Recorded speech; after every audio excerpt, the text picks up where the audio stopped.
আমরা যারা সরকার শহীদের পক্ষে নির্বাচন করেছিলাম 2018 সালে তাদের কাউকে জায়গা দেওয়া হয়নি, বরঞ্চ 2018 সালে যারা নির্বাচনে অংশগ্রহণ করে নাই তাদেরকে দিয়ে এই কমিটিটা গঠন করা হয়েছে। এটাই বাস্তবতা। কিন্তু আমার সাথে কমিটি নাই, আমার সাথে জনগণ আছে।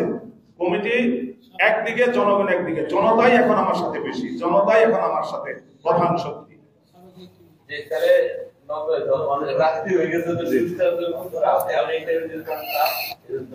আচ্ছা, ধন্যবাদ। সম্মানিত সভাপতি, সাধারণ সম্পাদক সহ বর্তমান এবং সাবেক কমিটির কর্মকর্তাবৃন্দ, সদস্যবৃন্দ,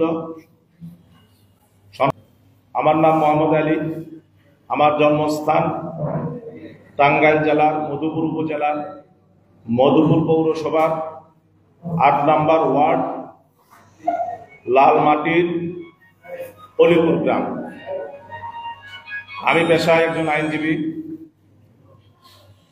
আমার আইন পেশার বয়স প্রায় 28 বছর।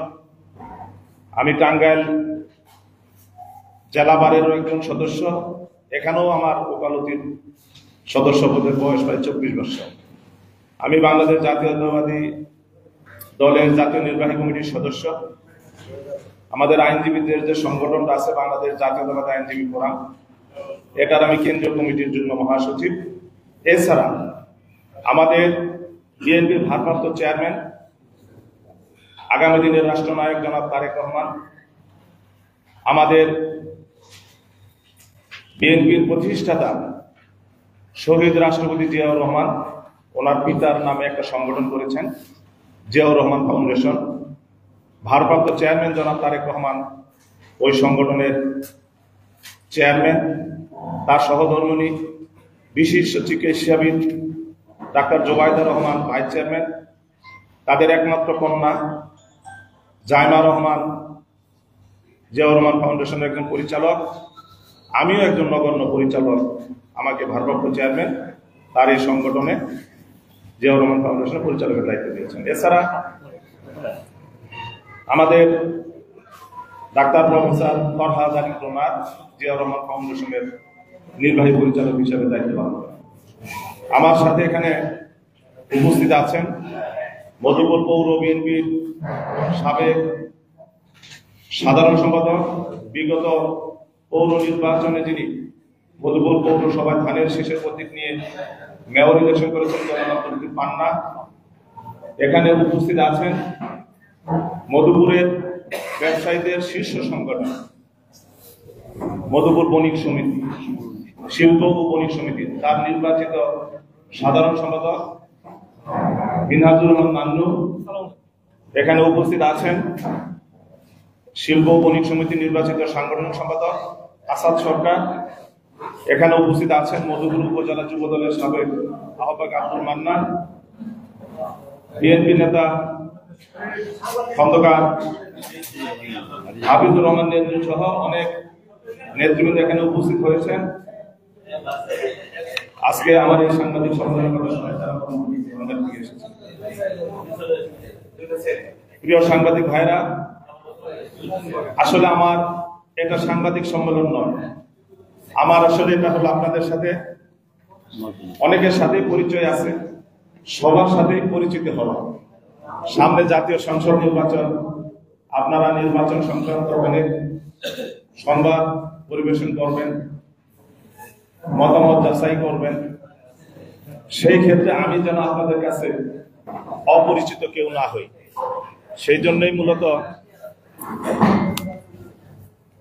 জন্যই মূলত আমার আপনাদের সাথে এখানে পরিচিত হইতে আসা। সাংবাদিক ভাই বোনেরা, আমি নিজেও দীর্ঘদিন সাংবাদিকতা করেছি। আমি যখন বিশ্ববিদ্যালয়ের ছাত্র ছিলাম তখন আমি দৈনিক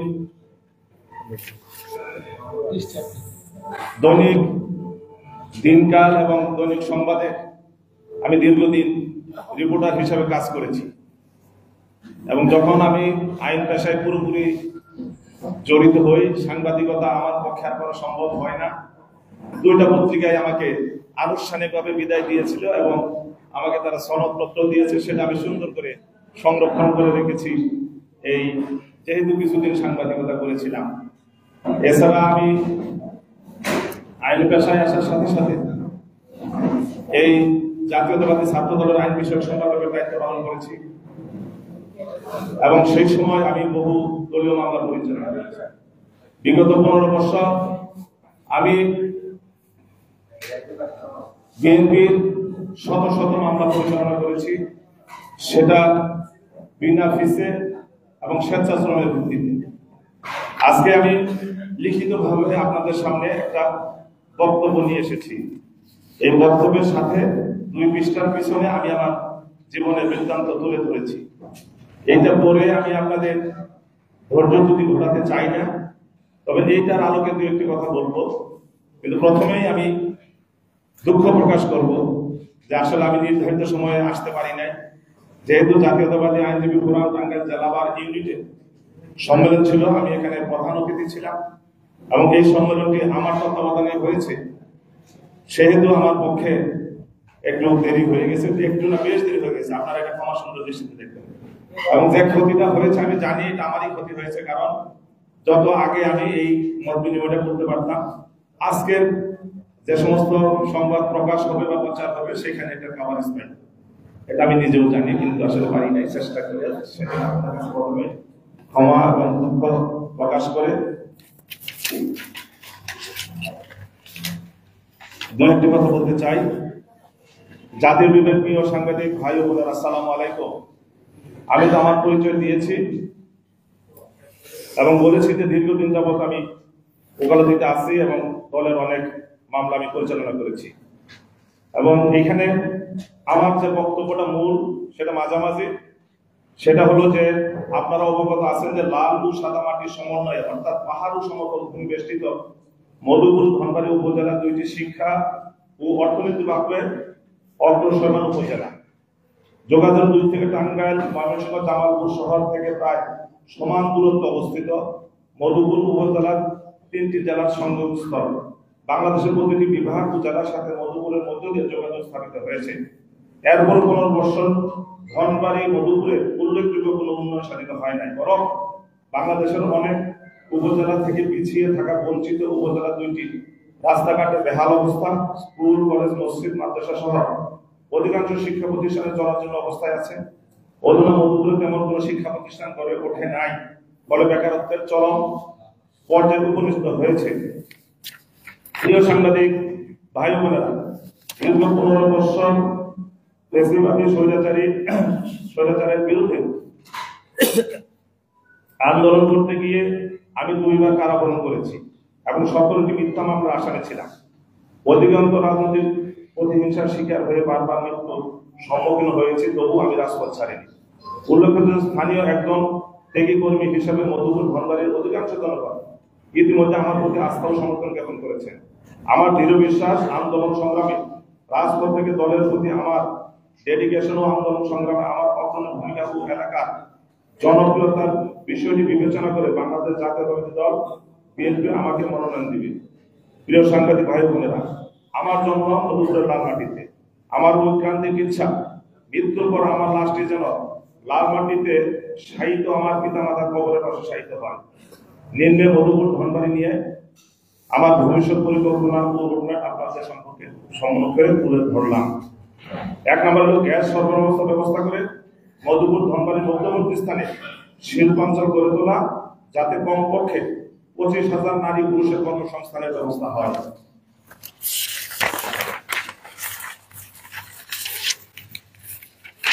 2, একটি বিজ্ঞান ও প্রযুক্তি বিশ্ববিদ্যালয়, মেডিকেল কলেজ ও ইঞ্জিনিয়ারিং কলেজ এবং উন্নত প্রশিক্ষণ প্রদানের মাধ্যমে দক্ষ জনবল তৈরি করার লক্ষ্যে কারিগরি প্রশিক্ষণ কেন্দ্র ও পলিটেকনিক ইনস্টিটিউট স্থাপন করা।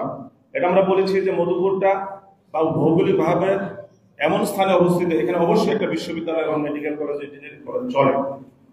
তারপর 3, মধুপুর ধনবাড়ীতে উৎপাদিত আনারস, কলা, লেবু, পেঁপে, পেয়ারা, ড্রাগন ফল, মালটা সহ উৎপাদিত কৃষি পণ্য বিদেশে বাজারজাতকরণের উন্নত বিপণন কেন্দ্র স্থাপন করা, যাতে করে চাষিরা তাদের উৎপাদিত ফসলের ন্যায্য মূল্য পায়। 3, উল্লেখিত ফসল ও ফল সমূহের উৎপাদন খরচ কমানোর জন্য চাষিদেরকে ভর্তুকির মাধ্যমে সার ও কীটনাশক সরবরাহ করা।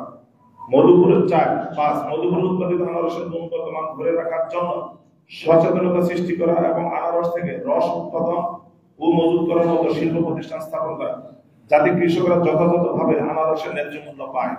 6 রাস্তাঘাট ও শিক্ষা প্রতিষ্ঠান সমূহের উন্নয়ন সাধন করা এবং নতুন নতুন শিক্ষা প্রতিষ্ঠান, রাস্তাঘাট পাকা ও প্রশস্ত করে উন্নত যোগাযোগ ব্যবস্থা মাইল ফলক সৃষ্টি করা। 7 মধুপুর শহরের যানজট এবং হাইওয়ের যাত্রীরা, দূর দূরান্তের যাত্রীরা ঘন্টার পর ঘন্টা এখানে জ্যামে আটকে থাকে। সেই জন্য আমি বলেছি যে এখানে হয় ফ্লাইওভার দিতে হবে, নাহলে বাইপাস করে দিতে হবে। এরপরে বলেছি 8 বিগত 4-5 বছর পূর্বে 34 কোটি টাকা ব্যয়ে নির্মিত মধুপুর মেডিকেল ট্রেনিং স্কুল, সংক্ষেপে ম্যাটস, এর শিক্ষা কার্যক্রম চালু করা। ইতিমধ্যে শিক্ষা কার্যক্রম চালু করার জন্য স্বাস্থ্য উপদেষ্টা বরাবর উপজেলা নির্বাহী কর্মকর্তার মাধ্যমে স্মারকলিপি বেশ উন্নয়ন করেছে। এটা একটু বলি, টাঙ্গাইলে মেডিকেল কলেজ স্থাপন হওয়ার পরে টাঙ্গাইলে যে ম্যাটসটা ছিল, মেডিকেল ট্রেনিং অ্যাসিস্ট্যান্ট স্কুল, সেটা 4-5 বছর পূর্বেই মধুপুরে নির্মাণ কাজ শেষ হয়ে গেছে, সমস্ত নির্মাণ কাজ, কিন্তু এখন সেখানে ছাত্রছাত্রী ভর্তি করা হয়নি। তা আমরা আন্দোলন শুরু করেছি, ইতিমধ্যে জনমত সৃষ্টি হয়েছে যে অবিলম্বে এখানে ছাত্রছাত্রী ভর্তি করতে হবে। ফলে একদিকে যেরকম দক্ষ মেডিকেল কর্মী সৃষ্টি হবে, চিকিৎসার ক্ষেত্রে কর্মী সৃষ্টি হবে, অপরদিকে এখানে বিশেষজ্ঞ ডাক্তাররা থাকবেন, মধুপুরের মানুষ উন্নত চিকিৎসা পাবে। কারণ মধুপুরে কোনো উন্নত চিকিৎসার ব্যবস্থা নাই, জটিল রোগী হইলেই তাদেরকে ময়মনসিংহ অথবা টাঙ্গাইল নিতে হয়, অনেকে রাস্তার মধ্যেই মৃত্যুবরণ করেন। সেই জন্য আমরা ম্যাটসটাকে অবিলম্বে চালু করার জন্য দাবি জানিয়েছি। তারপরে বলেছি 9 মধুপুর পাহাড়ি অঞ্চলের বসবাসরত আদিবাসীদের জন্য অর্থনৈতিক ও শিক্ষা ক্ষেত্রের উন্নয়নের জন্য বাস্তবসম্মত পদক্ষেপ গ্রহণ করা, বিশেষ করে বান্দরবনের লামায় অবস্থিত কোয়ান্টাম ফাউন্ডেশনের শিক্ষা প্রতিষ্ঠানের একটি শিক্ষা প্রতিষ্ঠান গড়ে তোলা এবং আদিবাসীদের ভূমি সমস্যার বাস্তবসম্মত ও যুক্তিসঙ্গত সমাধান করা। আপনারা জানেন যে মধুপুরে আদিবাসী ভোটের সংখ্যা প্রায় 25 থেকে 30,000 হবে। এখানে তারা 50-60,000 বা 70,000 আদিবাসী বসবাস করে, কিন্তু অর্থনৈতিকভাবে তারা অনেক পিছিয়ে আছে। এখানে আসলে তাদের জন্য অতীতে কখনোই বাস্তবসম্মত কিছু করা হয় না এবং ভূমির একটা অমীমাংসিত সমস্যা তাদের জন্য রয়ে গেছে। সেগুলার আমরা যুক্তিসঙ্গত সমাধান করতে চাই। 11 হলো বুদ্ধি প্রতিবন্ধী অটিস্টিক ছেলে মেয়েদের জীবনযাত্রার মান উন্নয়ন ও উন্নত প্রশিক্ষণের জন্য প্রতিষ্ঠান স্থাপন করা। 12 মধুপুর ধনবাড়ী পৌরসভাকে আধুনিক শহর হিসেবে গড়ে তোলার লক্ষ্যে রাস্তাঘাটের উন্নয়ন, গ্যাস ও পানি সরবরাহের ব্যবস্থা সহ রাস্তায় পর্যাপ্ত বৈদ্যুতিক প্রাপ্তির ব্যবস্থা করা এবং ধনবাড়িতে একটি অডিটোরিয়াম নির্মাণ করা। মধুপুর একটা অডিটোরিয়াম আছে, কিন্তু ধনবাড়িতে কোনো অডিটোরিয়াম নাই, সেখানে কোনো অনুষ্ঠান করা যায় না।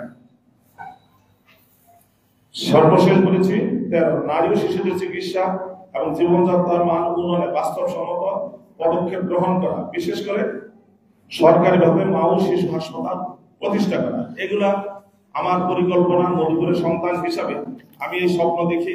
আমার মনে হয় আমি যে পরিকল্পনা করেছি, যে স্বপ্ন দেখি, এটা বাস্তবসম্মত এবং এটা আন্তরিকভাবে কাজ করলে অবশ্যই এটা বাস্তবায়ন করা সম্ভব এবং মধুপুর এবং ধনবাড়ীকে একটু বাংলাদেশের মধ্যে অনন্য উপজেলা হিসাবে প্রতিষ্ঠিত করা সম্ভব। এবং এখানে প্রচুর সনাতন ধর্মাবলম্বীরা বসবাস করেন। আমরা মধুপুরে বিভিন্ন ধর্মের মানুষ বসবাস করি। এখানে প্রচুর খ্রিস্টান আছে, হিন্দু আছে, আমরা মুসলমানরা আছি, সবাই আমরা এখানে অত্যন্ত মিলেমিশে বসবাস করি। বিগত এই যে দুর্গা পূজা, আমি অধিকাংশ পূজা মণ্ডপ পরিদর্শন করেছি এবং আমার অর্থনৈতিক অবস্থা খুব ভালো না। ব্যক্তিগতভাবে আমি যতগুলা পূজা মণ্ডপ হয়েছিল, প্রত্যেকটা পূজা মণ্ডপে মধুপুরে 56টা, ধনবাড়িতে 35টা, প্রতিটা পূজা মণ্ডপে আমার পক্ষ থেকে একটা শুভেচ্ছা খাম পাঠিয়েছিলাম।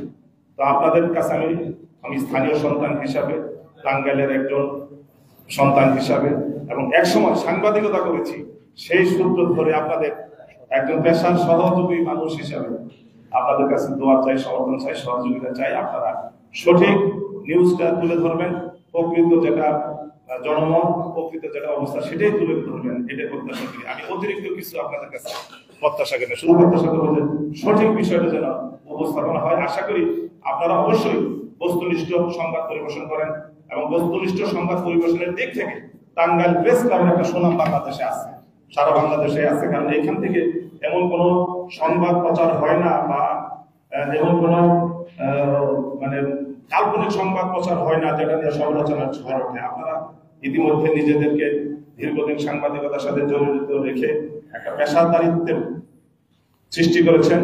আমি ভবিষ্যতেও যদি সুযোগ থাকে আপনাদের প্রেস ক্লাবের সাথে একাত্মতা থেকে ভবিষ্যতে যদি সুযোগ পাই আপনার টাঙ্গাইল প্রেস ক্লাবের উন্নয়নের জন্য আমার অংশগ্রহণ থাকবে, আপনাদের পাশে থাকবে।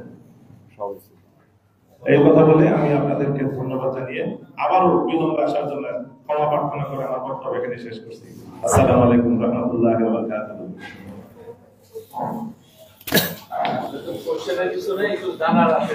জি জি, এই বক্তব্য বলেছি, আমার মৌখিক বক্তব্য বলেছি। আমি গত 15 বছর রাজপথে ছিলাম। আমি একাধিকবার কারাগারে গিয়েছি আন্দোলন করতে গিয়ে, ইসলাম আলমগীর সহ জাতীয় নেতৃবৃন্দ। এছাড়া আমি কয়েকবার মৃত্যুর সম্মুখীন হয়েছি। সেটা কথা বলার আগে বলি, দেশনেত্রী বেগম খালেদা জিয়া এবং আমাদের বিএনপির ভারপ্রাপ্ত চেয়ারম্যান তারেক রহমান সহ বসে ছিলাম এবং প্রত্যেকটা মামলায় আইনজীবী টিমের সাথে আমি আইন পরিচালনার কাজ করেছি। এছাড়া আমি টাঙ্গাইলের মজলুম নেতা আব্দুল সালাম পিন্টু যেদিন গ্রেপ্তার হয় সেই দিন থেকে তার মুক্তির দিন পর্যন্ত তার আইনজীবী টিমের মধ্যে ছিলাম এবং তার মামলা আমি পরিচালনা করেছি। এবং 21 আগস্ট গ্রেনেড হামলা মামলা পরিচালনা করতে গিয়ে আমাকে এই যে আপনারা জানেন একজন আলোচিত তদন্তকারী কর্মকর্তা ছিল আব্দুল কাহার আকন্দ, এবং সেই মামলার পাবলিক প্রসিকিউটর ছিলেন সৈয়দ রেজাউর রহমান। তারা ষড়যন্ত্র করে আমাকে আটক করে দীর্ঘদিন 21 আগস্ট মামলা থেকে আমাকে দূরে রেখেছিলেন। কারণ এই মামলা আইনগত যে দিকটা আমি হাইকোর্টে চ্যালেঞ্জ করেছিলাম, হাইকোর্ট সেটা গ্রহণ করেছিল। এবং যেহেতু বিচার কার্যক্রম বন্ধ হয়ে যাচ্ছিল, সেই জন্য আমাকে একবার এই মামলার কারণে প্রায় 43 দিন জেলে রাখা হয়েছিল, 5 দিন আমাকে রিমান্ডে নিয়ে রাখা হয়েছিল।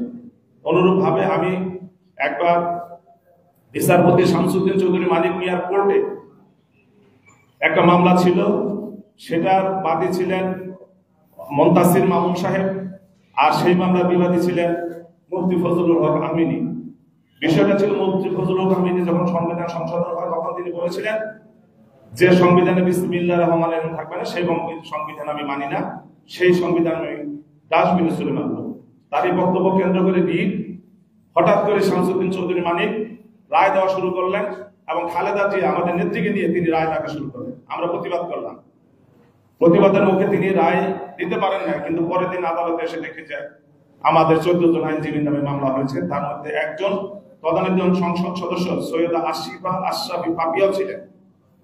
আমাদেরকে হাইকোর্ট সেই মামলায় জামিন দেয় না। সবাই সুপ্রিম কোর্ট থেকে চলে গেলেও আমি দেখলাম গোয়েন্দা পুলিশে আমাকে ঘিরে রেখেছে, আমি সুপ্রিম কোর্ট থেকে যেতে পারি না। 3 দিন 3 রাত্রি 2011 সালে আমাকে সুপ্রিম কোর্টে আটক করে রাখা হয়েছিল। উদ্দেশ্য ছিল আমাকে নিয়ে মারধর করবে, মেরে ফেলবে, এরকম একটা পরিকল্পনা।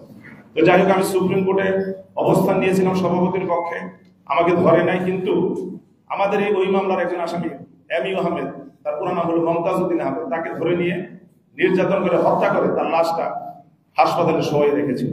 এরকম বহু ঘটনা আছে আমার জীবনে, যে আমি বহুবার মৃত্যুর সম্মুখীন হয়েছি, কিন্তু রাজপথ থেকে যাই নাই।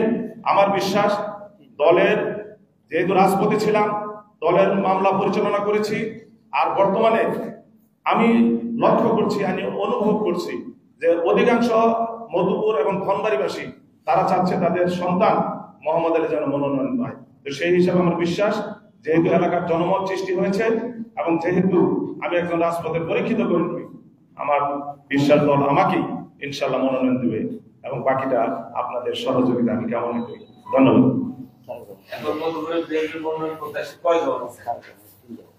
আসলে ছোটখাটো অনেকেই তো অনেক জায়গা থেকে বলতেছে, এক্সাক্ট হিসাবটা আমি বলতে পারবো না যে কতজন মনোনয়ন চাচ্ছেন, তবে আমি আছি এখানে, এটা আপনাদের কাছে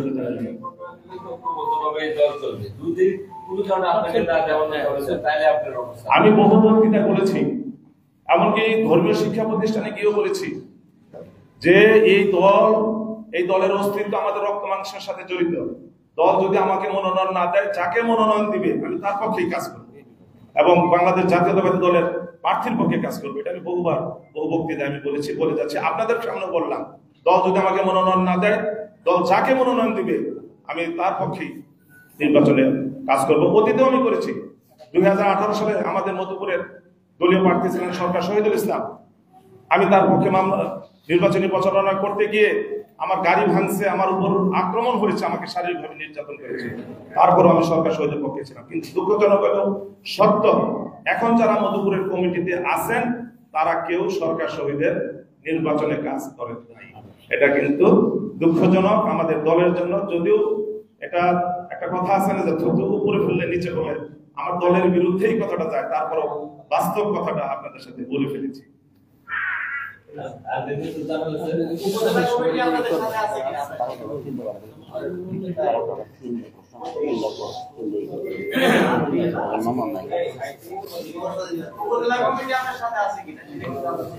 আসলে উপজেলা কমিটি বলতে গেলে 2 মিনিট সময় দিতে হবে। সেটা হলো যেদিন উপজেলা কমিটি গঠন হয় সেই দিন ধনবাড়ী মধুপুরের জনগণ রাস্তায় অবস্থান নিয়েছিল, একতরফা একটা কমিটি হচ্ছে, এবং মধুপুর ধনবাড়ী সীমান্তবর্তী এলাকা বাঘিলে হাজার হাজার জনগণ দাঁড়িয়ে গিয়েছিল, এবং সেই জন অবস্থানটাকে ভঙ্গ করে দেওয়ার জন্য মধুপুর ধনবাড়ির পুলিশ এবং রিজার্ভ পুলিশ নিয়ে জনগণের উপর সেদিন পুলিশ আক্রমণ করেছিল। বহু মানুষ গুলিবিদ্ধ হয়েছিল, প্রায় 100 লোকের বিরুদ্ধে মামলা হয়, বহু মানুষ সেই মামলায় জেল থাকে। তারপরেও একতরফা ভাবে কমিটি হয়। সেই কমিটি আমরা যারা সরকার শহীদের পক্ষে নির্বাচন করেছিলাম 2018 সালে, তাদের কাউকে জায়গা দেওয়া হয়নি, বরঞ্চ 2018 সালে যারা নির্বাচনে অংশগ্রহণ করে নাই তাদেরকে দিয়ে এই কমিটিটা গঠন করা হয়েছে। এটাই বাস্তবতা। কিন্তু আমার সাথে কমিটি নাই, আমার সাথে জনগণ আছে। কমিটি একদিকে, জনগণ একদিকে, জনতাই এখন আমার সাথে বেশি, জনতাই এখন আমার সাথে প্রধান শক্তি।